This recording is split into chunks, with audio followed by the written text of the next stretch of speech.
होय मित्रांनो, बरेच विद्यार्थी ब्लॅकलिस्ट होऊ शकतात. तुम्ही जर ही चूक केली असेल, तर तुमचंही नाव त्या यादीमध्ये येऊ शकते. तर असे कोणती कारण आहे? तुम्ही जर मुंबई उच्च न्यायालय लिपिक शिपाई या पदासाठी फॉर्म भरलेला असेल आणि तुम्ही जर हे काम केलेलं असेल, तर तुमचं नाव देखील ब्लॅकलिस्टमध्ये जाऊ शकते. आणि काय मित्रांनो, एकदा ब्लॅकलिस्टमध्ये तुमचं नाव गेलं, तर पुन्हा कोर्ट भरती तुम्हाला आयुष्यभर कोणतीही देता येणार नाही. बरेच प्रकरण या अगोदर घडलेले आहेत. तर त्यासाठी आपल्याला कोणती खबरदारी घ्यायची आहे? आपली चूक नसताना देखील आपल्याला माहित नसते, परंतु आपल्यासोबत त्या गोष्टी घडतात. म्हणूनच हा व्हिडिओ ऑथेंटिक आपण या ठिकाणी बनवलेला आहे, जेणेकरून तुमच्यासाठी अत्यंत उपयोगी ठरणार आहे. तर हा व्हिडिओ पाहण्या अगोदर मित्रांनो, आपण 21 जून आणि 20 जून रोजी शिपाई आणि लिपिक या पदाचं लाईव्ह वेबिनार ठेवलेलं आहे. त्याची लिंक डिस्क्रिप्शन बॉक्समध्ये दिलेली आहे. त्या ठिकाणी जाऊन तुम्ही रजिस्ट्रेशन करू शकता. त्याचप्रमाणे तुमचं जर 10 मिनिटाचं पॅसेज कव्हर होत नसेल, तर आपले पॅसेज एक्झाम ओरिएंटेड तयार केलेले आहेत. ते पॅसेज जर कव्हर केले, तर बॉम्बे हायकोर्टचं पॅसेज 8 ते 8.5 मिनिटामध्ये कव्हर होऊ शकतो. याची लिंक सुद्धा डिस्क्रिप्शन बॉक्समध्ये दिलेली आहे. आता पाहूया मित्रांनो, असा कोणता प्रॉब्लेम आहे की विद्यार्थी या ठिकाणी ब्लॅकलिस्ट होऊ शकतात? तर सर्वात महत्त्वाचं म्हणजेच आपण सुरुवातीला पाहूया लिपिक या पदासाठी. जर मित्रांनो तुम्ही लिपिक या पदाचं फॉर्म भरलेलं आहे आणि तुमची निवड जरी झालेली असली, तरी नंतर क्रॉस चेकिंग झाल्याच्या नंतर तुम्हाला प्रॉब्लेम येऊ शकते. त्यासाठी तुम्हाला सावध व्हायचंय. फक्त प्रॉब्लेमच येणार नाही, तर कायमस्वरूपी तुम्हाला ब्लॅकलिस्ट या ठिकाणी केलं जाऊ शकते. तर कशासाठी केलं जाऊ शकते? कोणते असे प्रमाणपत्र आहेत? नंबर 1चं प्रमाणपत्र आहे टायपिंग सर्टिफिकेट.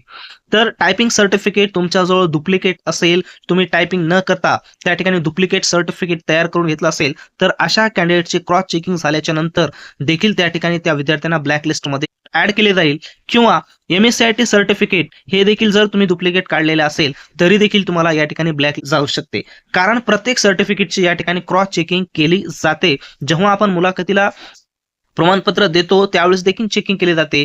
परंतु जी दुसरी क्रॉस चेकिंग असते, निवड झाल्याच्या नंतर काही महिन्यानंतर देखील त्या ठिकाणी तुमच्या सर्टिफिकेटची डायरेक्टली संस्थेची संवाद साधून त्या ठिकाणी क्रॉस चेकिंग केली जाते. त्याच्यामुळं हे अतिशय महत्त्वाचे डॉक्युमेंट्स जे लिपिक या पदाची तयारी करत आहे, त्यांनी व्यवस्थित त्या ठिकाणी डॉक्युमेंट्स रिचेक करून ठेवणं अत्यंत महत्त्वाचं आहे. आणि दुसरी महत्त्वाची गोष्ट म्हणजे जेवढे काही तुमच्याजवळ अनुभव प्रमाणपत्र असतील, ते देखील अनुभव प्रमाणपत्र करेक्ट असले पाहिजे. करेक्ट याचा अर्थ काय असते पहा, त्याची नोंद ज्या ठिकाणी तुम्ही अनुभव घेतलेला आहे त्या ठिकाणी जॉईनिंगची देखील नोंद असली पाहिजे.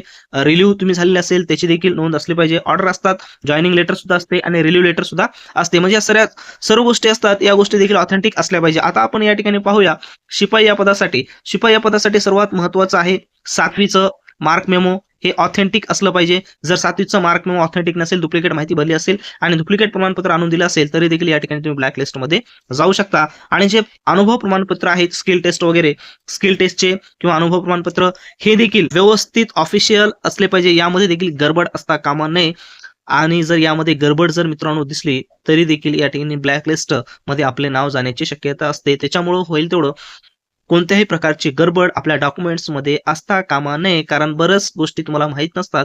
त्याच्यामुळं तुम्ही स्वतः आताच क्रॉस चेकिंग करा, रिचेकिंग करा, सर्व डॉक्युमेंट्स व्यवस्थित आहेत का बघा आणि त्याच्यानंतर पुढच्या प्रोसेससाठी तयार व्हा. अजून कोणाला काही अडचण असेल तर कमेंट्स बॉक्समध्ये कमेंट्स करा.